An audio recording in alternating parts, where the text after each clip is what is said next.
بسم اللہ الرحمن الرحیم۔ نماز کی فضیلت۔ نماز پڑھنے کی فضیلت اور نماز نہ پڑھنے کی وعید۔ آج کل جس بربادی سے اور جس تباہی سے ہم گزر رہے ہیں کہ ہر طرف تباہی ہی تباہی کی صدائیں گونج رہی ہیں، ایک نماز بھی ایسی ہے جو انسان کو بد دعا دیتی ہے۔ آئیے حدیث مبارکہ مکمل سنیے گا۔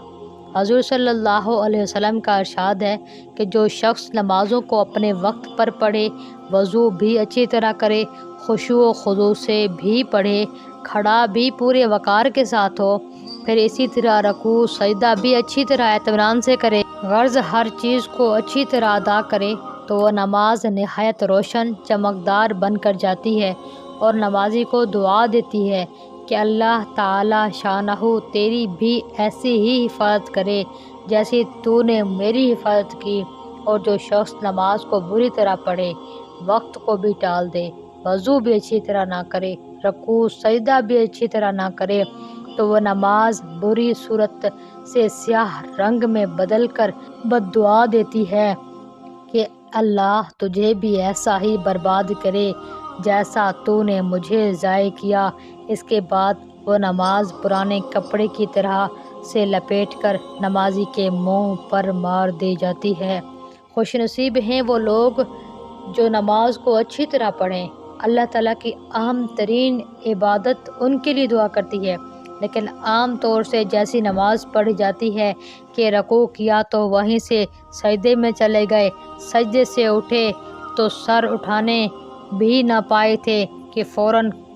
کوے کی ٹھونک دوسری دفعہ مار دی، ایسی نماز کا جو حشر ہے وہ اس حدیث شریف میں فرما ہی دیا کہ جب وہ بربادی کی بد دعا کرے، اپنی بربادی کا گلہ کیوں کیا جائے؟ یہی وجہ ہے کہ آج کل مسلمان گرتے جا رہے ہیں، ہر طرف تباہی ہی تباہی کی صدائیں گونج رہی ہیں۔ ایک دوسری روایت میں بھی یہی مضمون وارد ہوا ہے، اس میں بھی یہ اضافہ ہے کہ جو نماز خشوع و خضوع سے پڑھی جاتی ہے، آسمان کے دروازے اس کے لیے کھل جاتے ہیں، وہ نہایت نورانی ہو جاتی ہے اور نمازی کے لیے حق تعالی شانہ کی بارگاہ میں سفارشی بنتی ہے۔ ایک حدیث میں ارشاد ہے کہ بہت سے روزے دار ایسے ہیں جن کو روزے سے بجز بھوکا اور پیاسا رہنے کے سوا کچھ حاصل نہیں ہوتا، بہت سے شب بیدار ایسے ہیں جن کو جاگنے کے علاوہ کوئی چیز نہیں ملتی، یعنی کہ ان کی نہ تو نماز قبول ہوتی ہے نہ روزہ قبول ہوتا ہے، ان کے اعمال کی وجہ سے بس بھوکا بھی رہ لیتے ہیں، ہاں راتوں کو جاگتے بھی ہیں لیکن قبولیت کو نہیں پہنچتے، خشوع کے ساتھ نہیں پڑھتے، اس طریقے سے نہیں پڑھتے جس طریقے سے پڑھنے کا کہا گیا۔ حضرت عائشہ رضی اللہ تعالیٰ عنہ فرماتی ہیں، میں نے حضور صلی اللہ علیہ وسلم سے سنا کہ جو قیامت کے دن پانچوں نمازیں ایسی لے کر حاضر ہو کہ ان کے اوقات کی بھی حفاظت کرتا ہو، وضو کا بھی اہتمام کرتا ہو اور ان نمازوں کو خشوع و خضوع سے پڑھتا رہا ہو، تو حق تعالی شانہ نے عہد فرما لیا کہ اس کو عذاب نہیں کیا جائے گا، اور جو ایسی نمازیں نہ لے کر حاضر ہو اس کے لیے کوئی وعدہ نہیں ہے، چاہے اپنی رحمت سے معاف فرما دیں، چاہے تو اس کو عذاب فرما دیں۔ ایک مرتبہ حضور صلی اللہ علیہ وسلم نے صحابہ سے فرمایا، تمہیں معلوم بھی ہے کہ اللہ نے کیا وعدہ فرمایا؟ صحابہ نے کہا، اللہ اور اس کے رسول بہتر جانتے ہیں۔ حضور نے 3 مرتبہ پوچھا کہ تمہیں معلوم بھی ہے کہ اللہ تعالیٰ نے تمہارے لیے کیا فرمایا؟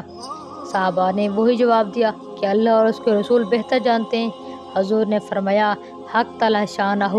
اپنی عزت اور اپنی بڑائی کی قسم کھا کر فرماتے ہیں، جو شخص ان 5 نمازوں کو اوقات کی پابندی کے ساتھ پڑھتا رہے گا میں اس کو جنت میں داخل کروں گا، اور جو پابندی نہ کرے گا تو میرا دل چاہے گا رحمت سے بخش دوں گا ورنہ عذاب دوں گا۔ اللہ سبحانہ و تعالیٰ سے دعا ہے اللہ تعالیٰ ان احادیث پر ہمیں عمل کرنے کی توفیق عطا فرمائے، ہمیں بھی خشوع و خضوع والی نمازیں نصیب فرمائے اور ہمیں ان اعمال پہ عمل کرنے کی توفیق عطا فرمائے۔ امید کرتی ہوں آپ کو یہ باتیں پسند آ رہی ہوں گی، مہربانی فرما کے ان کو شیئر کر دیجیے گا تاکہ کسی نہ کسی کا فائدہ ہو جائے۔ ہمیں دعاؤں میں یاد رکھیے گا۔ شکریہ۔